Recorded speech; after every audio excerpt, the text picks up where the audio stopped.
Hello, Rusty. Howdy, Mike. How are you, my friend? I'm wonderful. I am living the dream. How are you? I'm great. I'm going to tell you, bro. Don't tell Jeremy I said this. You are so much better looking than Jeremy I'll have to disagree, but is. I won't tell him anything. You're also much more humble than he is. Oh boy. You guys are funny. Because those were fighting words with Jeremy.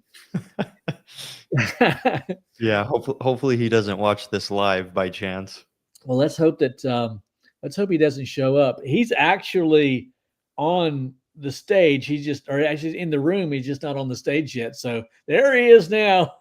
He's about to pop in. Oh, there Oh, we I go. can hear everything. I can hear everything. Oh boy. Dang it. We were just talking about how much we love you and how cool you are. Obviously, I appreciate it. Yeah. Thank you very much. Mike was saying you're the best looking dude in the room. Yes. How about after you're done, can we watch it? His nickname is the best looking dude in the room. I've heard. We're gonna Only welcome makes some sense. people and say a few hellos. Jeremy usually, works hard to get things sent out to other rooms and Facebook pages and so forth. Good to see John Shoemaker here with us tonight. Prestige Pressure Washing Services, not the one in Dayton, Ohio, but the one in Florida. Justin, good to see you here, my brother. Always good to see Justin. He never disappoints.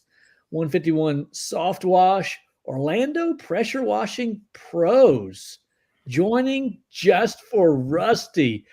Okay, Flattered. I'm going to try to not get my feelings hurt tonight.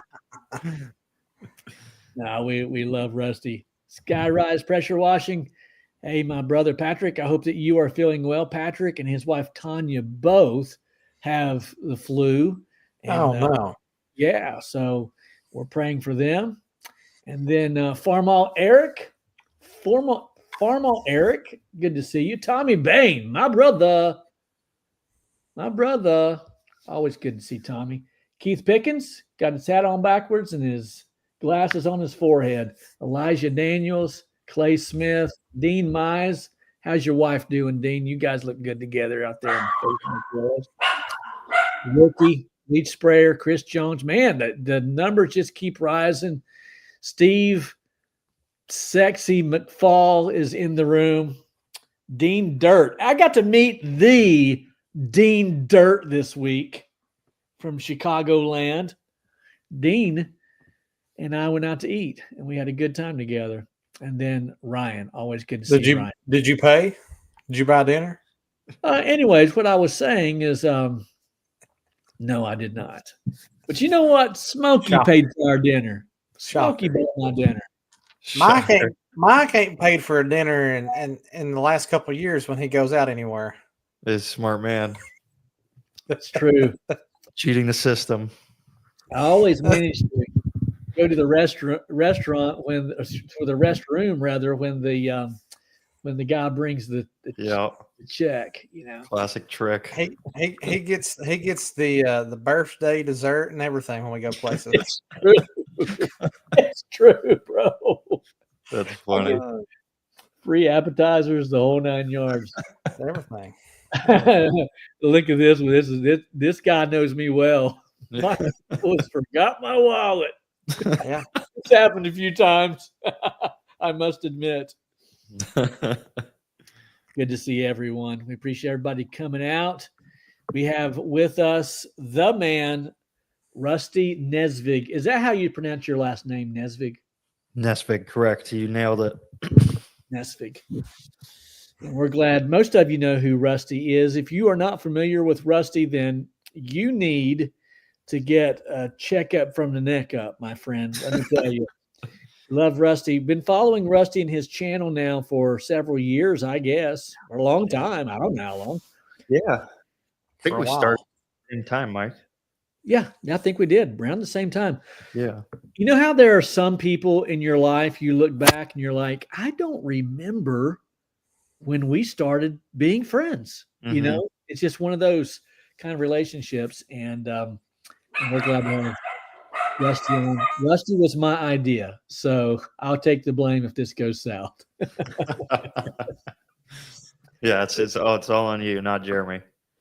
Good to see Bobby Linden. Hey, Rusty, would you take a moment and just, for those in the room who do not know you, tell us who you are, introduce yourself, and what you're all about, if you would, please. Yes, absolutely, man. First of all, thanks for having me, you guys. Like I said, we were just talking about it. I watched the show. I love watching other creators in the space, and I myself am a creator. I'll get to there in a second, but I like watching certain creators in our industry because it's just nice to talk about the industry, hear what's going on in the industry, and all that fun stuff. And the way you and Jeremy do it is a intriguing way. So I've been watching the show for quite some time. I am a pressure washer going on maybe 7 years now. A little bit of part-time, 5 to 6 years full-time, but we do mainly paver sealing. And I started a YouTube about same time as you, man. Like, Yeah. I want to say 3 years ago, but yeah, that's it, man. I love cameras. I love editing. I love family. We love. That's it, man. I'm a family man, I guess you could say, with a big hobby of video editing, videography, and photography. Well, as I said earlier, if you do not currently follow or subscribe to Rusty's channels, then we'll make sure that we get that posted on the screen at some point. But nonetheless, what you're going to find with Rusty's content is an extreme amount of creativity. He is a true creative. I kind of just, I don't know. I do more tampering than anything. You see the sign in the bathroom that says no tampering. I'm a tamperer. That's what I do. Yeah. I tamper with things. So I tamper with videoing and editing, but Rusty's stuff it's true creativity and professionalism. And by the way, the information content that Rusty puts out there for all of us is just top notch, over the top stuff. You will not go wrong following Rusty. I appreciate that, man. Yeah, I've had ever since I started the YouTube, I just had a huge knack for creativity, for video editing, and I never thought I would get so into it. I just wanted to create a video and put it out on the internet to say I've made a YouTube video. But then from the first video, I was like just addicted to video editing, to cameras, and it became a humongous hobby and passion of mine to create content for this industry. And it was all because I didn't really have that when I got into the industry. There wasn't too many people that were creating content. There was, but there was like Southeast Softwash Cody, and it was just very informational stuff. Very thankful for everyone that was making content at the time, but I didn't have like a creator that I can resonate with. And Sure. I was like, you know what? That kind of needs this industry kind of needs that in this space. And I've been wanting to start a YouTube for I had no idea what, and I'm like, this is a good opportunity. I just started pressure washing, and I'll make a video about it. So I did, and that's where it took off.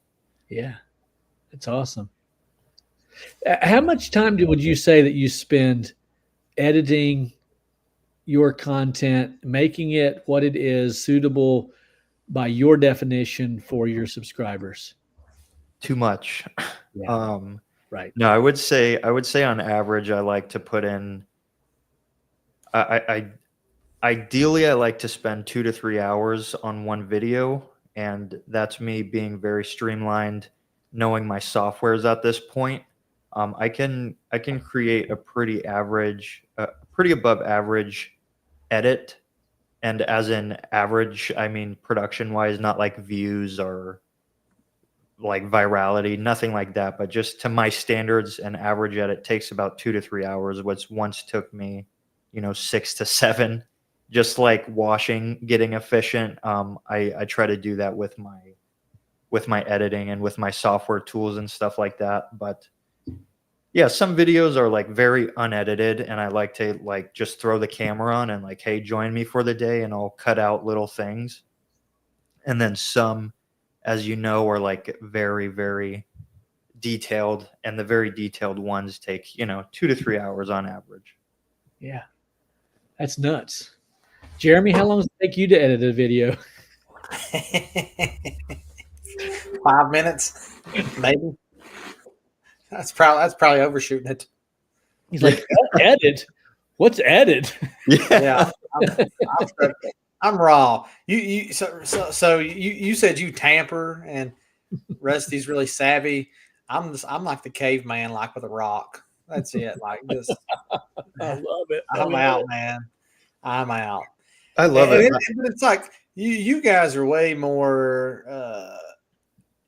It's like an expression of art in a way for you both, really. And for me, it was just a document and a journey, and it's more of a documentary than anything. So yeah, like I made a video today, and it's probably about 3 minutes long, and it took me no time to edit it because it's two straight clips of video, no reshoot, no say something again. It was just this is this, and this is this, and this is the video. Well, And, could it be that the reason it takes Rusty so long to edit videos is because he's terrible at making the videdos? Maybe that's it. That could be a big factor. That was definitely a big factor in the beginning. I like the way you do videos, Jeremy, and same with you, Mike. Even though you do a little more editing than Jeremy does, I like the authenticity you guys bring to the table, because for me, I tried to stay like I studied content so much, and it was like, oh, I need to do this to keep my audience attention a little bit longer, and I need to do that to increase the views on my video. And a couple of my buddies do this in the industry as well, film for pressure washing, and I watch them film themselves, and it's like they're just so authentic, and people love that stuff. Obviously, they want to resonate with you, not with someone you're trying to be behind camera. So when you don't do the editing, it's like 110% authentic Jeremy, and I love those type of videos. yeah, I appreciate that. I just I don't know. I put way more thought in editing and reshoots into my Facebook videos for like Facebook ads than I do for YouTube. Yes. That's it's because I'm paying. Obviously, I'm putting money on it. But yeah, Well, I think that's I fair. should do better. I should do better. I actually, real funny though. I bought a YouTube course. I know, guys. We'll start talking about pressure washing in a minute, but I bought a course. It was about $1,000, and I got a ton of real useful information, ideals, and it was definitely worth the money. Mm-hmm. And I have somewhat implemented some of the things, but not to the level that I should. But I've seen last year, I've seen quite a bit of growth during the time when I was implementing those things that I was doing, like with views and retention and click-through rates and all that stuff. Yeah. I don't have, we don't have to talk about all that, but Yeah. I saw a difference in it. Yeah. And I was like, oh, this is nice. But then I was like, this is a lot of work. Yeah. Yeah, 100%. It's funny that you mentioned that, Jeremy, because I'm trying to find it right now on my YouTube studio, and okay, here we go. I've got this one video that I did John. 3 or 4 years ago, Rusty, I think and it has. I'm looking at it now. It has 352,000 views. yes, I just watched it. I make. Here's the thing. I took it's a 5-minute video. Yeah. Almost no editing, I look at it now, it's so corny, and it was a joke. It wasn't even like a serious video. And it has 352,000 views, and it is by far my most viewed video ever. And I have over 800 videos. So it's like, I really do believe that the algorithm does the work for you, because you can put hours, as you said, into the editing and then it not do anything. Throw something out there with almost no editing and it blow up. And Yeah, that I can attest to that, because some of my highest production videos where like I bring the drone out, I bring my fancy cameras out, I have my action camera, my good mics, and the audio is just perfect. It's like the video flops. And then yeah, I post a different video and it's my action camera on my chest just spraying a driveway with paper sealant, and it does amazing. And I literally did very little editing, and my second video is my most viewed video, and I had no clue about algorithms, and so it's just proving your point of what you're saying here. Like us three can talk about YouTube obviously all day. We'll get into washing, but it's funny to hear other people saying it because it's so true what you're saying, Mike. well, before we move on to other subjects, we can continue talking about this. By the way, we don't have any kind of an agenda in terms of a subject matter. We'll let the comment section dictate that. Gotcha. But I will tell you that, as I said just a moment ago, I don't think that most people realize how much time can be put into the videos. And one of the things that I believe that we've done as creators is we've kind of hurt the system a little bit, and maybe even the industry, because what I'm learning now is that, there was a time when if you wanted education, you had to pay for it, and post high school education, you had to pay handsomely for it. Mm-hmm. And even any type of a service type of a school, you still had to pay for it. Now education is free, and it has been for a number of years, this kind of education. Yeah.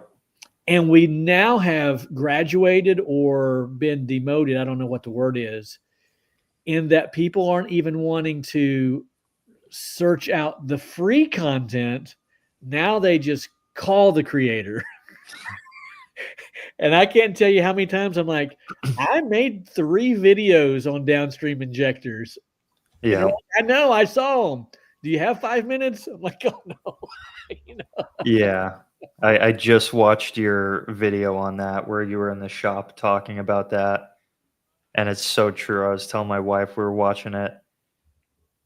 I can't let her know I told you, but she thinks you're hilarious. We're watching your video and you were saying, you guys, you're talking about the free education, and it's like, I know when people watched my videos and then reached out, and they're in desperation search of help, because it's like I can tell they're like, hey, I tried this, I did that, what you said, I did this, I took that advice, and I'm just still stumped here. And then you get other people, like you said, it's like the most you've spent 10 hours in total posting videos about this topic, and someone's like, hey, can I call you really quick? And it's like, man, it's like I want to help everyone, but I want to especially help the ones that are taking my time serious and taking their time serious, and not just trying to skip the whole education part. Right. 100%. We want to skip the whole research. Yeah.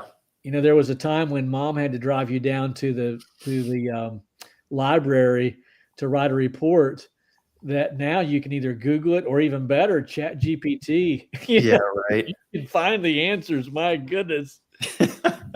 And this isn't meant to be a rant by any stretch of imagination. I mean, I have a smile on my face, so I find this humorous. I'm not in any way ranting, but I do find it somewhat interesting that that then people will actually get upset with you if you don't have the content that they want.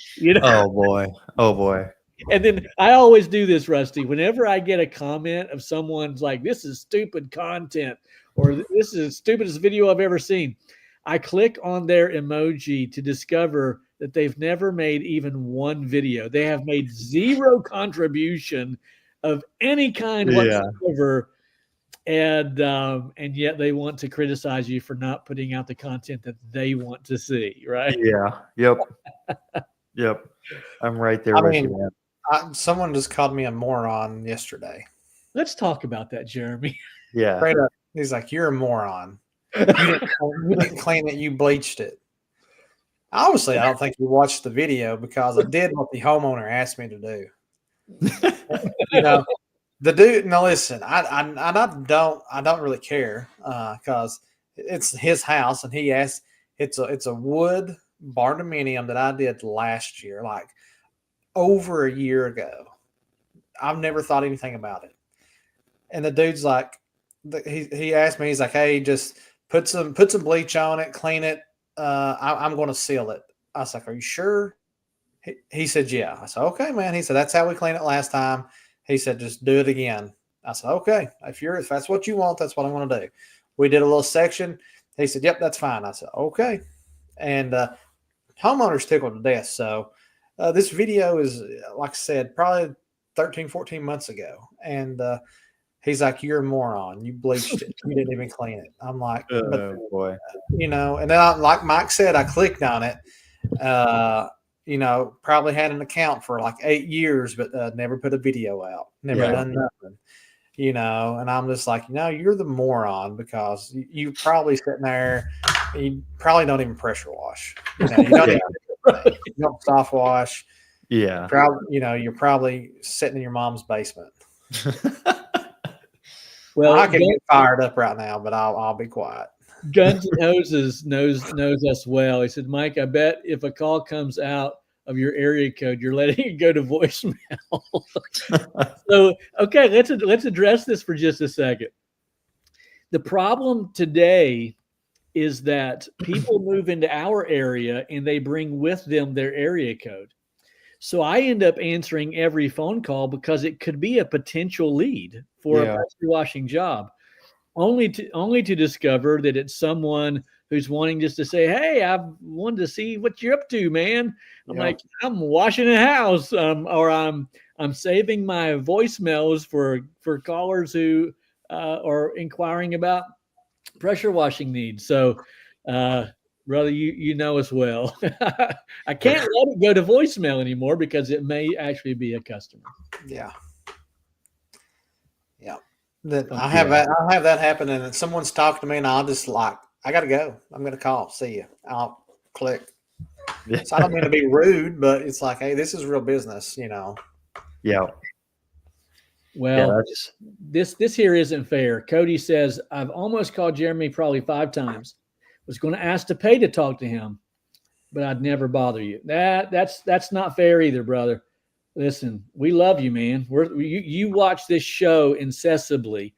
Your investment is very clear. You set aside a time from 9 to 10 to hang out with us. You of all people should be able to call and not feel like you're intruding in any way. I want you to know that. Yeah, absolutely. And here you go. You can text Mike at this phone number right here.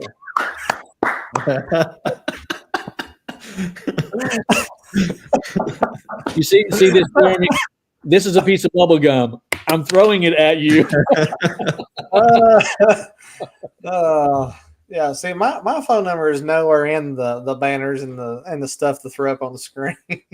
Here's a paper clip. I'm throwing it at you. Yeah, Mike. I thought it was really funny. You were like talking about how people just call you as you're filming your video, and your number is plastered right on your vehicle chassis. As you're like, you guys are just calling my phone, and you're not doing the research first. And your phone number is like this. It's right behind it. And it's in the video. Yeah. I've tried to. I'm very conscious about it now because a lot of your viewership, you'd be surprised, and I'm sure you already know this, but like a lot of it is people that aren't subscribed. So if you don't want your phone number out there, even though it's in previous content, like of course you have old videos with it in there. We all do if we have wrapped vehicles. But the more conscious you get about it, the better the reaching out and the phone calls will get, because a lot of people are not subscribed that watch you, and they're seeing a video that does well, and then it's like that's their first video they saw of you, and they're like, oh, what, Annie's got his number on the video, I'm gonna call him right after this is great, I love this dude's channel. Yeah, it's fair. And it is quite a compliment. It is quite a compliment. Yes. And I try to receive it that way. Mhm. But we can only handle so many compliments, right? And Yeah. I never want to come across as being, upset in any way whatsoever. No, absolutely. I guess, and we'll move on. But the whole thing is just remember that you're not the only one. Like one guy, this is what I'm about to tell you is true. We'll move on. One gentleman called me 3 days in a row, and the first 2 times I was not able to answer. I don't know where I was. I couldn't tell you. But I do know that he'd called 3 days in a row. And the third day, I was able to answer, and so I answered, and the first thing he said was, "Man, I've been trying to get a hold of you for the last 3 days." Oh boy. See, I don't even know him. I don't Yeah. even know who he is. I've been trying to get a hold of you for the last 3 days. Like I've got a store or something and they've been knocking on the door trying to get in, Yeah. and I said, but brother, just keep in mind that you're not the only one who has been trying to get a hold of me and then he said, oh, I get it. And I thought, no, I don't think you do, but how can I help you? Yeah. And it was a great conversation, by the way. Had a great conversation. Good. But there are a lot of people who just feel like that there's this, a certain privilege or right because they know the phone number, and it's not necessarily fair. But Correct.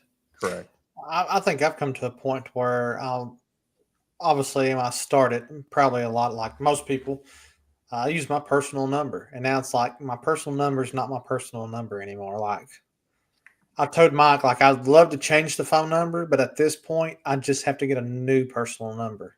right. That's something that I didn't think out very. Wasn't real thoughtful on that. So. Yeah. I switched when I started getting the customer phone calls at 3 a.m. I was like, yeah, it's time to get a different phone for business here. Wow. For sure. Well, we have Rusty Nesvig on the show tonight, and we would be remiss not to talk about pressure washing and paver sealing. Paver sealing for sure. I hyped him up to one of my buddies. I was like, man, you got to get on that. You want to get into paver sealing? I got the guy for you. Exactly. What got you into paver sealing? And because we know that generally speaking, that's not the target from the get-go. For most of us is, hey man, whatever the guy on the other line or the other end of the line needs, that's what I do. But you have somehow or another found a niche within this niche of pressure washing, and that is paver sealing. How did that come to be? Yeah, that's a great question, man. And like you just said, you're looking for a niche within your industry. And that's not something I took grasp of very quickly, because like a lot of us, this pressure washing was my first endeavor. So as I was learning to become a washer, I was also learning to become a businessman and a salesman and operate all the hats. This was my very first endeavor, but there was so many communities popping up, and there still is. Like, we spend 90% of our time in a humongous brand new development 5 minutes from my house that is loaded with brick pavers. And that's leading me into the answer, is that we just had a huge demand. Well, I wouldn't say demand, but we had so much potential with all the brick paver driveways being installed in our area. And a long time ago, a buddy of mine was like, oh, I'm doing paver sealing, and not a lot of people knew about it in the area. And I was like, it was kind of a scary thing. Like, people were a little intimidated by it, and it was like, oh, that's a seal coating. Do you need different licenses? Blah, blah, blah, blah, blah.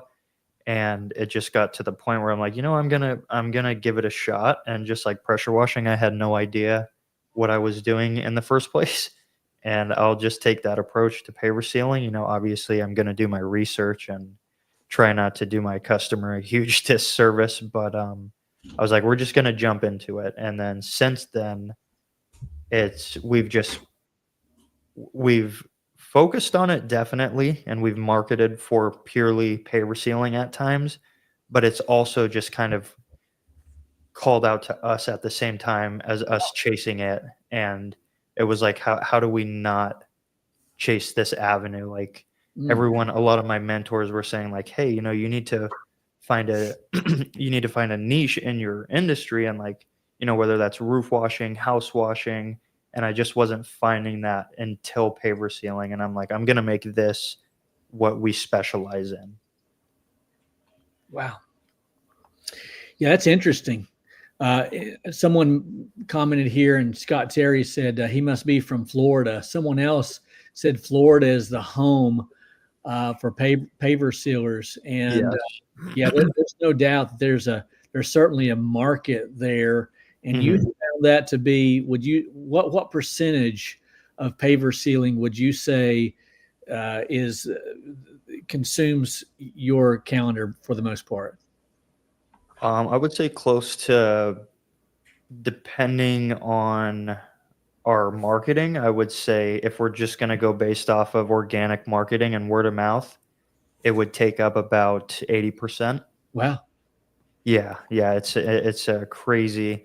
It's funny because I see your guys' videos and you're like, you have all these opportunities for huge cement driveway washes, and that's at least in my specific neighborhood, that's so rare to get like a super long cement driveway. It's usually brick pavers, or it's usually just HOA communities with standard 2-car driveways with brick pavers, like on an average of like an average house without extensions is like 1,500 square foot to 2,000 square foot of pavers front and back. And it's just every neighborhood, like every neighborhood you enter is brick pavers. Wow. Well, Devin Mingus is a local washer here to me. Devin is a dear friend, and he asked a question of you, Rusty. He says, "Have you ever used Deco Silicast paver sealer? And if you did you like it?" Yes, that was Devin. That was our first material, and the reason we went with that was because obviously the convenience of not having to mix a 2-part sealer. Deco Silicast is a 1-part, so you just open the pail and then you spray it however you'd like. But with that said, there's so many better options. At the end of the day, you want to put the best material on your customers' property, whether you're learning or not. And you can message me, man. I'll steer you not towards one product, but just a ton of options that you can pick from. And I don't want to bash anyone, but just personal experience with Deco. That's what we started with, and I've had almost every job we did with it fail, like 6 to 8 months down the road, and it just didn't look great. And other products will get you a lot farther and make your customers a lot happier with your work. Fair enough. Here's another question for you, Rusty. He said, "I tell paver driveway customers that they do not need to be resanded until maybe every 3 or 4 pressure washing jobs. Not much finally rinses off all the way to the end. Do you agree?" Not much finally rinses all the way off at the end. Rusty, I tell paver driveway customers that they don't need to be resanded until maybe. Yeah, that's if I'm understanding correctly, out of the toolbox, we don't, because brick pavers are so common down here, especially in my area. Like I get a lot of comments from people that are not in my area, and they're like, "Oh, well, why'd you just pressure wash that brick paver driveway and you didn't resand it?" And it's like, well, you don't understand that the area I'm in, the HOA is requiring these driveways to be cleaned, and they really honestly don't care about the sand too much because it's gonna get cleaned in 6 months anyway, because it's going to be filthy again. So a lot of people are not like, no, I'm not going to pay the extra money for sand because it's going to get washed out. And that's when we tell them, like, hey, if you want sand to be locked into the hardscape and truly serve a purpose and not get washed out with the next rainfall, then, consider paver sealing, and here's some information on it. But yeah, we don't, like, a lot of people, I get what you're saying with that question. A lot of people are like, oh, you need to resand it right away. And it's depending on your area, you really don't.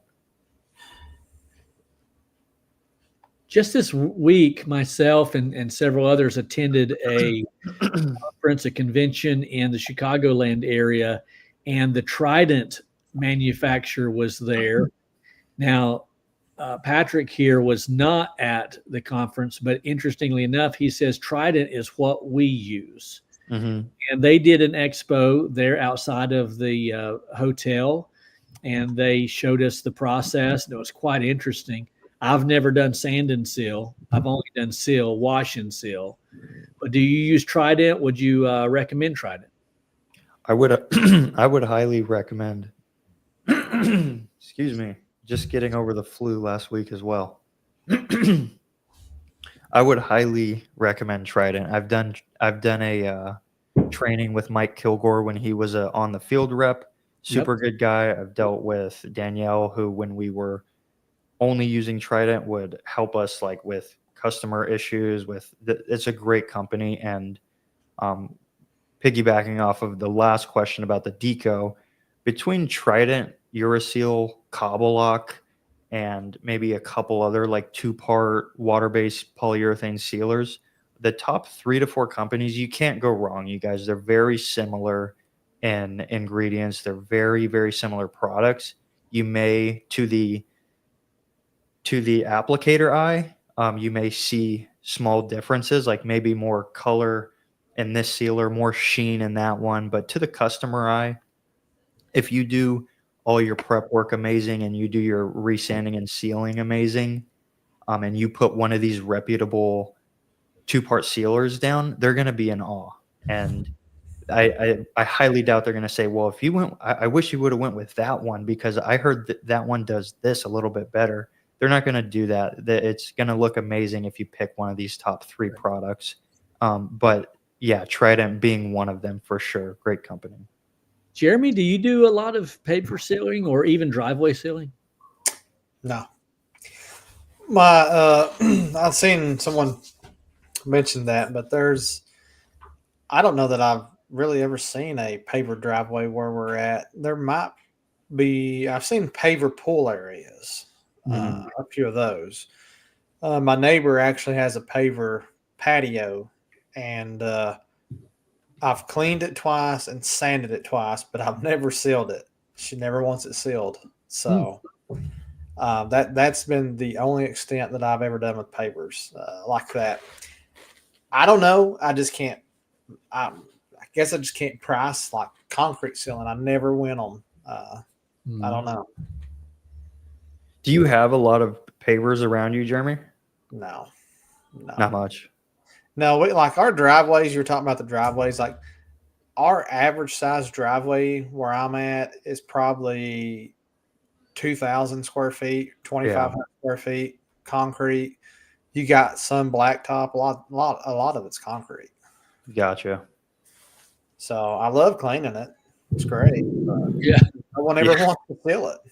Yeah.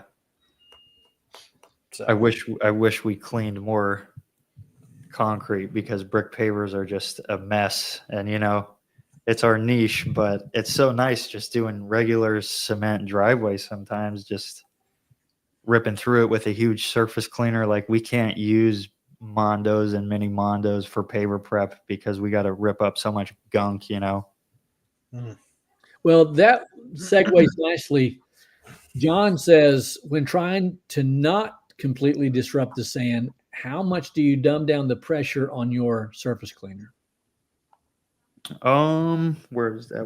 When trying to not completely disrupt the sand, how much do you dumb down the pressure on your John, we don't dumb down the pressure for that reason of trying not to disrupt the sand. If someone wants to keep the sand in there, then we like it, like especially in the case that they had their pavers sealed and that sand is still in those joints, we say, hey, your pavers have obviously been sealed recently, so let's do a soft wash on them and we'll chemically treat them. We're not totally going to be, digging every piece of grime out of your driveway, but we are going to get it very clean and we can assure you will be happy. But let's do a soft wash method to just make sure we don't blast the sand out of there. And then if someone talks about saving sand but wants a really clean job done, it's like, hey, with the equipment we have, with the service you're asking for, these sand will go missing and it will be at the bottom of the driveway and rinse down to the gutter. And if you want new sand, then that's something we can do. But there's not really much accommodation for preserving the sand that's already in there, especially if it's not sealed over.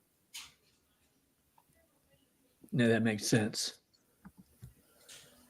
Out of the box says Rusty, I price about 30% more for pavers just because the rinsing takes longer. How about you? Yes, we don't typically, we're not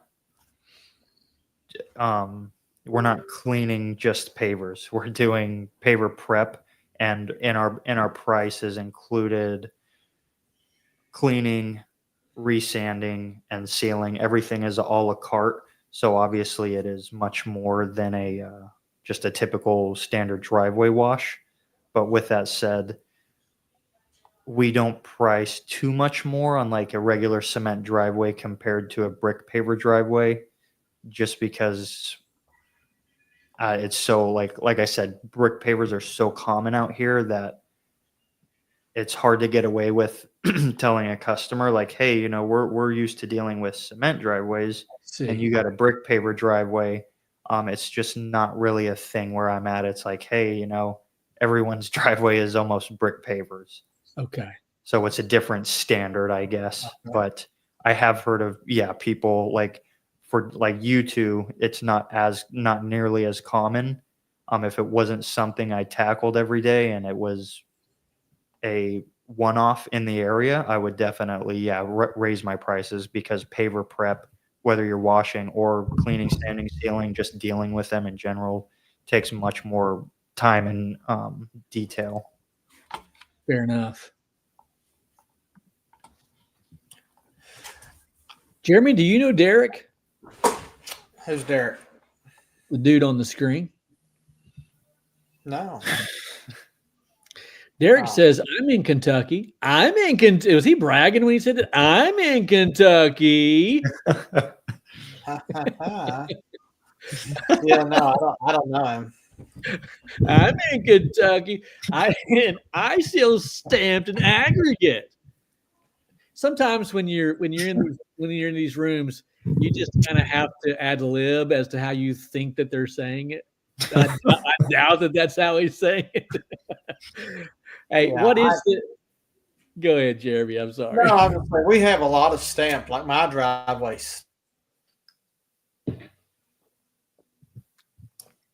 Well, that's good to know. I just don't feel it. I don't know. I'm freezing. I don't know what happened. You did freeze up a little bit. What is the difference between, in terms of sealing, Rusty? What's the difference between stamped concrete and what you typically work with? Just the difference as far as like in materials. And also the process. I'll be sealing a stamped patio soon, and I'm interested in what the process looks like from your angle. Yeah. So if we're sealing regular cement, it really is. It's really going to depend on the customer's desires. So if we're doing a driveway, we do a lot of the methods that we do. Sorry, you said this, your job was going to be a back patio? Yeah. Yep. Back patio. Okay. So no vehicle traffic. Like these are vehicle traffic, foot traffic, the amount of usage it's going to get, those play a factor. Okay. But with what you're saying, I would recommend a penetrating sealer. and just a water shield from ICT is a great product. And this is just going to repel any liquids, any water. If they spill some grease oil and they address it quickly, it can be rinsed off. It's not going to change the appearance of things as long as you get a non-enhancement sealer. So if they like the way it looks as is, then that's the best option. And if they want to darken it up, then get an enhancing penetrator.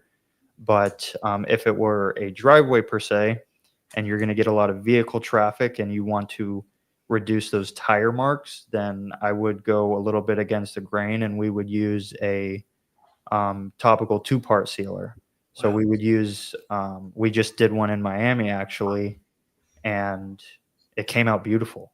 And it's like a lot of people are like, oh, you don't use Seal for driveways. And it's like, well, I've been doing it and testing it for 4 to 5 years, and I've had great results. So if you can tell me a better product, then I would be very open to hearing what it is. But I've tried a lot. But to answer your question, Mike, it would just be based off the customer's wants and needs, pretty much. Wow. Great response. Great response. Thank you. Is it hard to strip pavers? Like, do you have to strip the sealer every time you seal them, or does it just wear off? That probably sounds ignorant, but I just don't know. Yeah, that's a great question. So I saw really quick, Jeremy, Devin, Mingus, Rusty, I sent you a request and message on Facebook. I'll check that out later, brother. And Chris, good to see you, man. Hogan 216. Rusty, we're using the strip pavers. We're using Quick Strip from ICT. We have a great relationship with Innovative Concrete Technology, who is the owner, the manufacturer of Uraseal, and Quick Strip is their stripper. But Jeremy, to answer your question, down here at least, in my area, we go by a very simple rule. If it was sealed with a water-based polyurethane 2-part sealer, then we can apply right over that. And if there's some existing sealer from the previous contractor or from us, then hey, even better. Those pores are clogged up, and we don't have to use as much material. You're going to get a better sheen out of this. You're going to get more enriched colors. But if it is a oil-based, xylene-based, solvent-based, and it's got kind of a white haze that doesn't go away when you are putting water on top of it, then it's time to strip it and set some expectations for the customer, because you can the water test doesn't lie. If you put water over a sealed driveway and it's water-based with polyurethane, you'll see the colors enrich beautifully. And if you put water over some xylene or oil-based material, you'll still see a white haze. And that's what it's going to look like with the material that we put down. So the water never lies. A simple water test can get you a long way with a customer and expectations. Oh, nice. So you're saying that before I go to apply sealer to this paver patio that no doubt many years ago was sealed, I need to pour water on it? And if I'm pouring water on it, what is it that I'm looking for? Yeah. It's called the water test. You're looking for a couple things. You want to see how, first and foremost, the outcome of what it looks like if you spill a bottle of water on some brick pavers.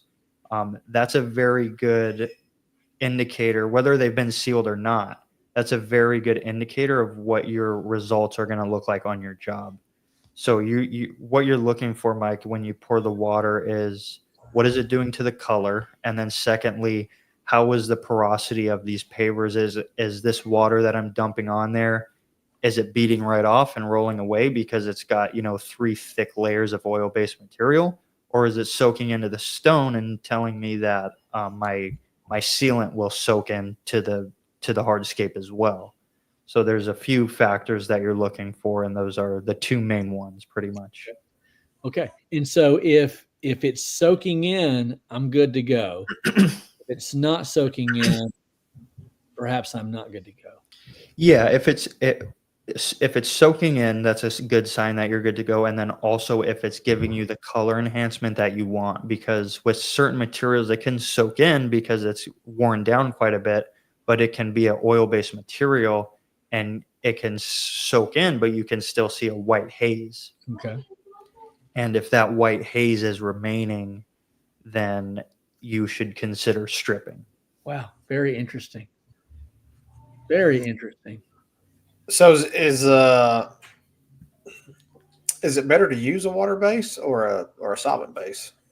Why?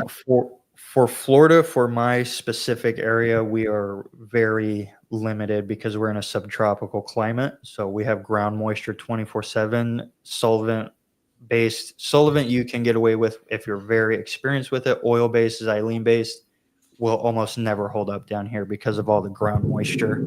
You know, we're sitting 5 feet above the ocean and it's just constantly soaked down here. And it flashes these driveways in 4 to 6 months, makes them look white and hazy and milky. Okay, got you.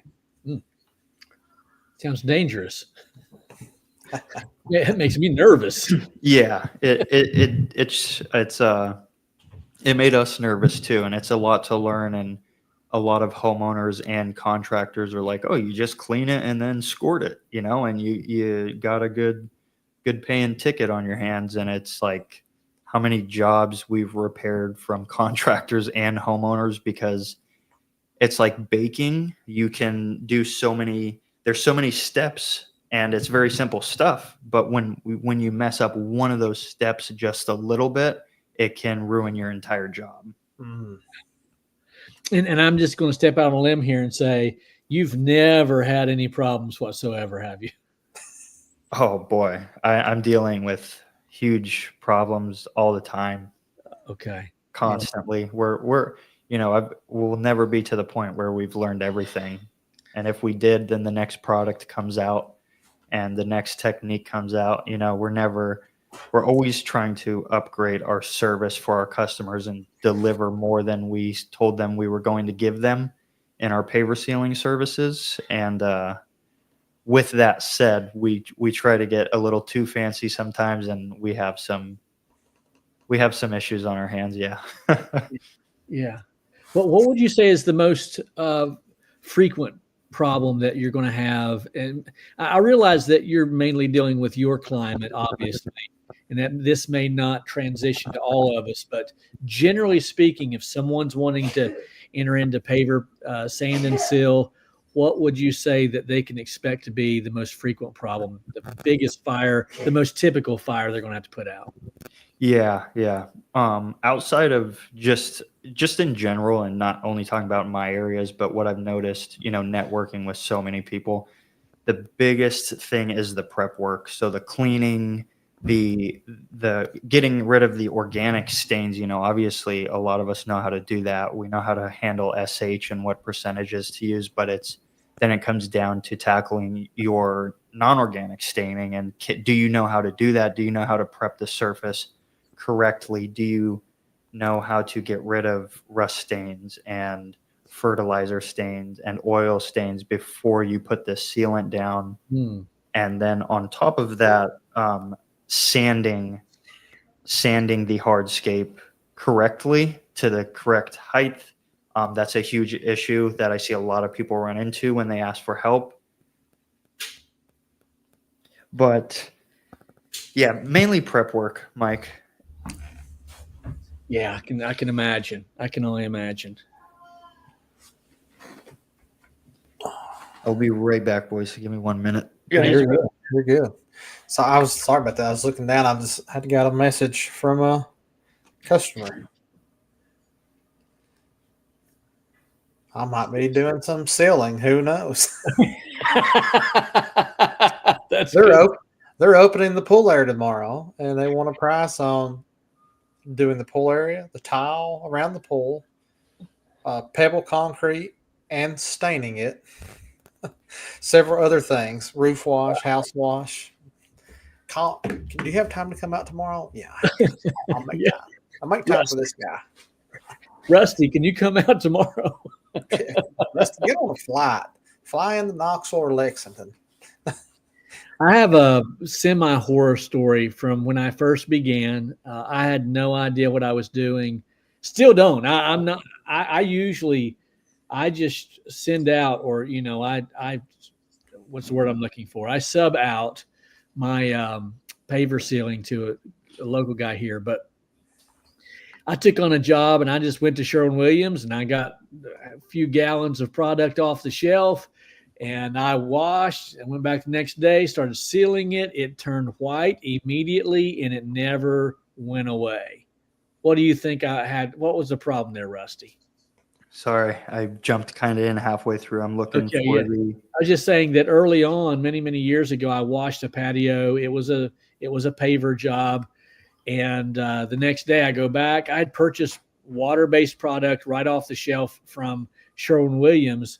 I applied it. I broomed it, or not broomed, but rolled it, back rolled it. And the whole thing just turned white. And he pretty much ran me off the property. So what was my biggest problem there, do you think? Yeah, I would say possibly material. I tell a lot of homeowners, a lot of Home Depot stuff will say water-based on the cover, on their material, and you actually read the TDS and the SDS, and you see what's in there, and it's actually oil-based with a little bit of water. And advertising water sounds a lot better than oil-based for certain products. Okay. Just like, ingredients in food, they like to put, if it has, one little bit of carrot in this carrot cake, like made with real carrots. And that's kind of the issue with some of these materials that you run into. But white haziness is mainly typically always a material issue. Okay. Unless it's efflorescence from underneath. But if you didn't have the white haziness before the material was applied, then it most likely wasn't efflorescence. Okay. Very interesting. Nice. I'd been scared to death. Oh, I was. Yeah. I would have been scared to death. He was nice. He knew I had no experience, and he said, "Don't worry about it. You're good." And I was like, "But I'm willing to do whatever. Just you're good. You're good." Just please get out of my property. Yeah, just use it. Nice way of saying, "Beat it, kid." Yeah, That's funny. That's funny. that's good. That's funny. Our first paver sealing job was a back patio, brick paver back patio, and this was so long ago. And no one told me that two-part material, or even deco. I think it was deco at the time. It was a one part, but it was a water base, but it applies white. And we started spraying. Oh, And I looked at my brother Chris, who's my employee. I'm like, dude, this is not good. This does not look good.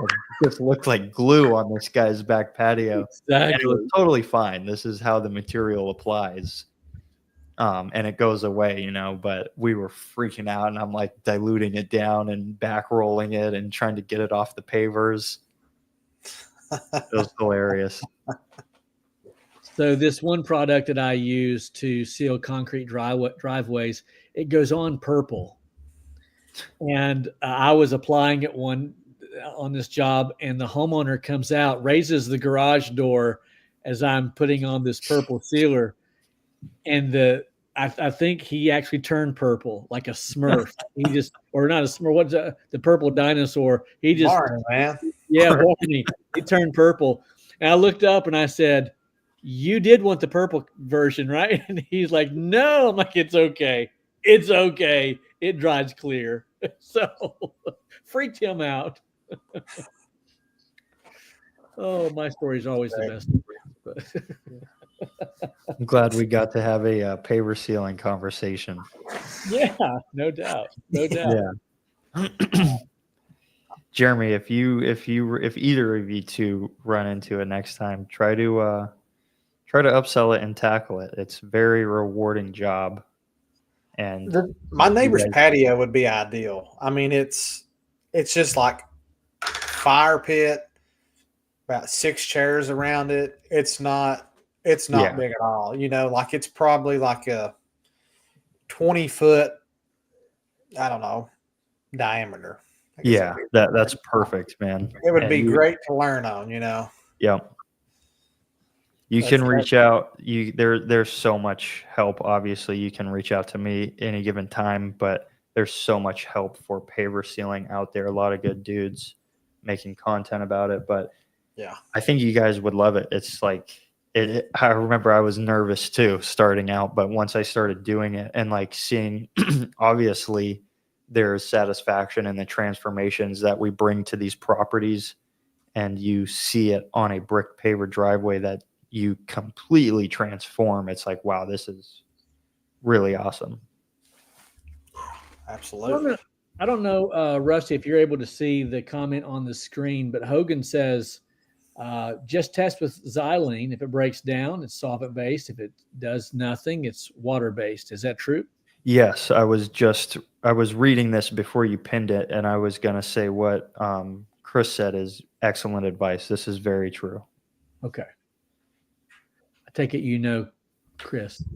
Yes, Chris has been following my channel for quite some time. He's one of the ones that has actually taken in everything and absorbed a lot of stuff and then reached out like we were talking about earlier. I wish I had the time to help everyone out, and I never want to come off like I don't have like I don't want to help you out, but at the same time my time is limited and so is yours, and I've put out resources that are answering the 10 questions you've asked me.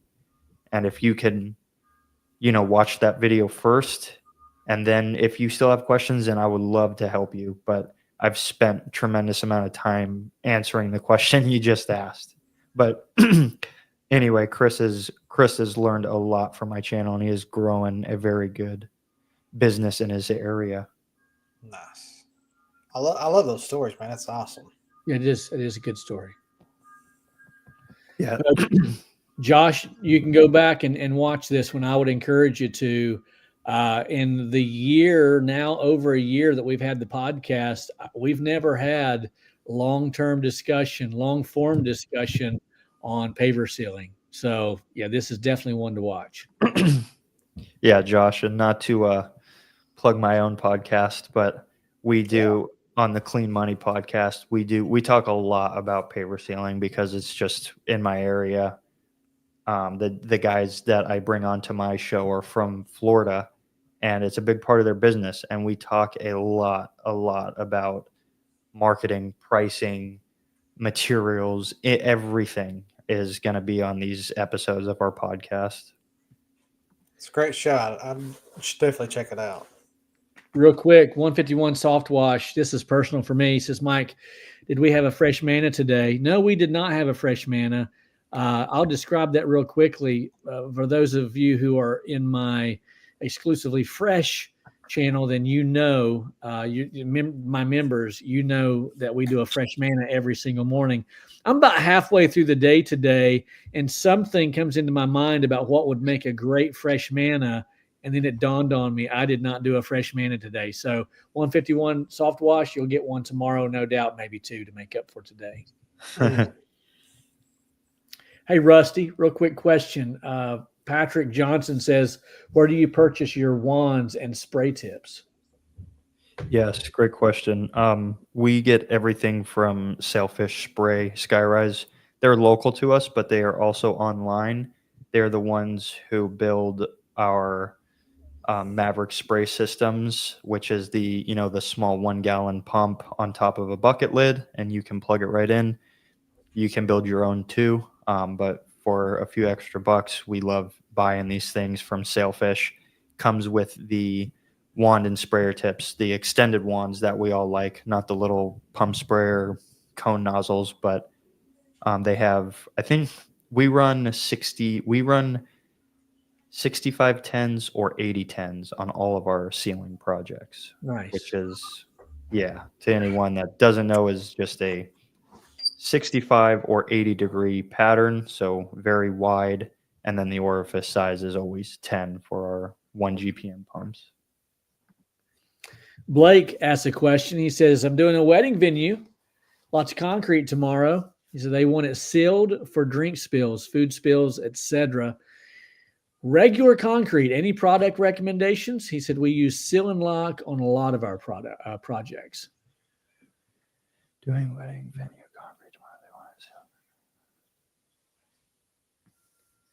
Yeah, I'm not too sure. I know we use Seal and Lock. I know Seal and Lock is a big manufacturer, so I don't know what specific product you're talking about from Seal and Lock, but we use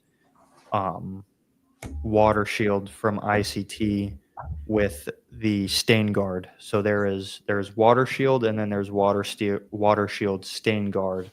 And for a wedding venue, applying this twice a year would do wonders for that wedding venue. And it works out for you too, because it's like, hey, you're gonna get a bunch of foot traffic, so let's make this a biannual thing.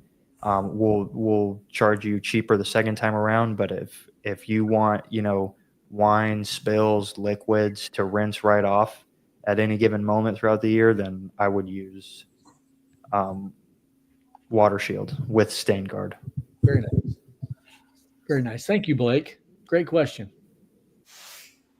All right, we have rounded the top of the hour, and we've had with us Rusty Nesvig, and I've been wanting to have you on for a long time now, so I really appreciate you coming on and joining us, and we've had a great time, brother. Thank you so much. How can we plug you? You've got channels and YouTube, Facebook. What else can we plug? Oh, you don't have to plug everything, man. I just my right under my video, under my face here, is the app for all of my channels. So the only thing, the most value you guys will gain from my social medias is definitely my podcast. So it's on my YouTube channel, which is just rusty.nesvig. And then I have a different playlist in that channel called the Clean Money Podcast. And we're getting great feedback on it just because it's resonating with so many washers. Just like you two, you knew we needed a podcast for this space. And I kind of jumped on that as well and started sharing the information that way. Yeah, the Clean Money Podcast. I love the name. Dang, I do too. I do too. Yeah. We're going to call ours the Clean Moolah Podcast. Yeah. Dirty money, baby. Dirty money. No doubt. Yeah. Well, now you plugged your YouTube and whatnot. I'm going to also post your home phone number, your personal phone number. Yeah. But guys, don't call until after midnight. Okay. Yeah. Yeah. Let me send you all of our numbers over here, Mike, and then you can post them. It's area code 513. No, it is not. No, it is not. That's classic. I love that. Yeah, it was an honor though to be on this with you guys. I love what you guys are doing, and like I said, I'm always dropping in, watching the show, and I've always catch myself like being on there for 30, 45 minutes. I'm like, these guys are just awesome. Well, we're just idiots. We're morons. That's what we are. We're morons. So whatever you want to call it, you got an entertaining show. But I will tell you, Jeremy, we've had some killer podcasts over the last little bit, and I think we're going to ruin our reputation as being the worst podcast ever. We're kind of moving up the ranks. We're gonna have to mess something up here. I don't know. Yeah, it won't take long. Yeah. Rusty, are we going to be seeing you at any events this year, the Huge, or are you going to Trudy's cleaning thing there in Panama in November, or where might we run into you again? Yeah, Trudy's is up in the air as of now. We will definitely be at the Huge convention. So I was going to speak to you guys, both of you guys. I want you to jump in on this with me, but at the Huge convention, we will be set up at the C3 booth, and we will be representing C3, and we will have a podcast set up in the C3 booth. We're going to get our own little space. So I want you to utilize the space to be on my show. If you want to bring some equipment, bring your equipment, and we can coordinate times. But I definitely, at the bare minimum, want to do a show with us three. Wow. Absolutely. Yeah, I'm gonna do. It's gonna be anywhere from 15 to 20-minute, very quick interviews, back to back. But we're gonna have guests like Austin Davis and just the all the other creators in our space. And I want to get us all chatting at the huge convention. That's a great idea. Only if Casey gives me a shirt. I'll get you 3 shirts. I will. I'll sneak them out and pick them out and hide them just for you. Although the last time he sent me home with a skid, so I know. I was gonna say you got a whole lot more than a shirt last time. I did. I'm gonna up the ante. I want 3 shirts and an energy drink. So Oh boy, Hey, we can make that work as well, Mike. because I come away. This is one of my favorite things I got was. Oh yeah, there it is. Can you see it? Ah, the skid There daddy. you go. There you go. Yeah, That's funny. Guy keeps it. Guy keeps it on the keychain. it's on my work Yeah. truck. There He you doesn't go. even keep it on his keychain. Here you are. I thought it was too funny not to have it. I Absolutely. know. Absolutely. His son Caden has a candy business called Caden's Candy, and he's got the same little keychain thing made up. And the first thing when I saw him, he's like, "Here, take my keychain," and it's Caden's face, just like that, cartoonized next to a candy dispenser. Nice. Yeah, but I was gonna ask you, Jeremy, you are using that skid currently, right? No, it's in my backyard actually. Oh, you're using it as a table. No, so I had planned on building it, and then I was like, well, I think I'm just going to buy a flatbed, and then I'm Okay. like, well, then I was like, this is recent, and so I checked on doing the flatbed, and then I was obviously like way offended by the trade-in value of my truck that I was upset. I was like, I'm going back to the skid. So Yeah.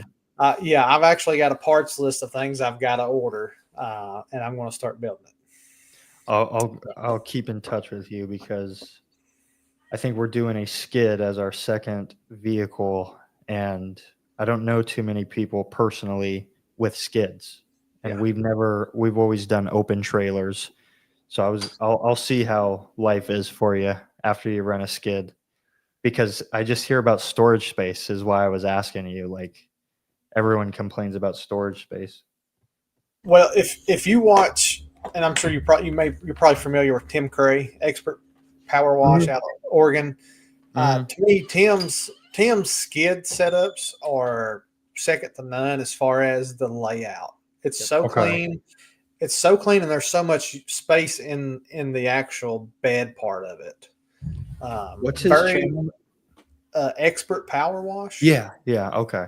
Yeah, Tim Curry. I mean, he's all the time showing his shorts with them and showing the builds, and it's like I'm pretty much just going to build mine around the same way that his is laid out. It just makes sense Nice. because I'm like you. I don't want everything in the bed like taking up space. Correct. If I can't get a 5-gallon bucket in it, then it's useless, you know. So, Exactly. but yeah. Sorry, I know we've held you over here 15 minutes, so No, I could I'm chat with you thankful- boys. I could I'm chat with you thankful that boys you're- all night. yeah, I'm glad that you've come on. It's been great. I've had a great time. Likewise. Are you guys are both definitely going to the huge? Yeah, I'm actually going to I'm taking the parking garage cleaning class. Oh, sweet. Yeah, so I signed up for that one. Yeah, I'll be there. I will definitely Wonderful. be there. That's the plan, anyways. Yeah. Yes. Rusty, we always close out our podcasts in prayer. Is And John so we're going to do that now. Go ahead, Jeremy. Do you see a comment? I was reading John's "Make Me One Large." Are you talking about the shirt, John? Can you see it? It is I'm a thinking nice. Yeah. So, hey, here real quick, if you want a shirt, not trying to plug anything, but if you want a shirt, you can order one, and I'll just throw the link in the chat section. And if you want to see what it looks like, real quick, I'll throw this up because this is the back. It's a cool shirt. That is pretty cool. It's pretty cool. That's the back, and then it's just got the little logo there on the. Was that even coming up? It's blurry, but it's the same images on the back. Okay. Yeah, That's cool. I like that. And by the way, Jeremy did that. I did. Jeremy did that. Yeah. Good job. Anyways, Beautiful. if you want one, just use that link. You can order one. Oh, C3 shirt, John. Well, you got to come to the Hughes to get one. You got to come to the Hughes to get one. He clarified that he does not want to. No, John, you shirt. want a Wash Pro shirt. That's right. You want one. You want one. Get it. Yeah. We'll go pray for John. Yeah, pray for John. Roger, really quickly, he asked me to post the link to my YouTube. I'm not too sure how to do that, Roger, but if you type in on YouTube my first and last name right here under my face, that will bring you right to my channel. And Joshua, I just wanted to say thank you to Joshua for thanking me for my content. I appreciate you, man. And you guys are the reason we all make content. Yeah, absolutely. Sorry, Mike, interrupt you there. No, it's all right. All right, guys, let's pray and we'll hit the eject button. Let's pray.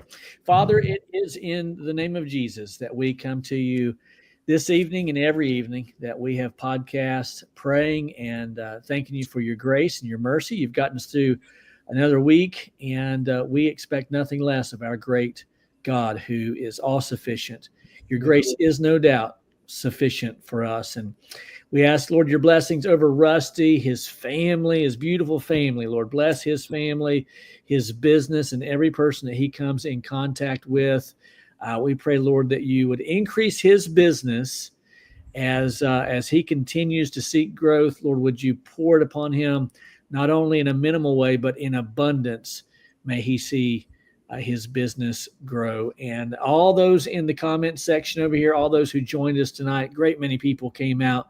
We ask, Lord, your blessings over their businesses as well. May they see growth and prosperity. Yeah, those who are suffering with illness within themselves or their family, Lord, we ask, God, your mercies over them as well. We ask all these things in Christ's name. Amen and amen. Amen. Amen. Guys, thanks for tuning in tonight. Catch you next week. Peace.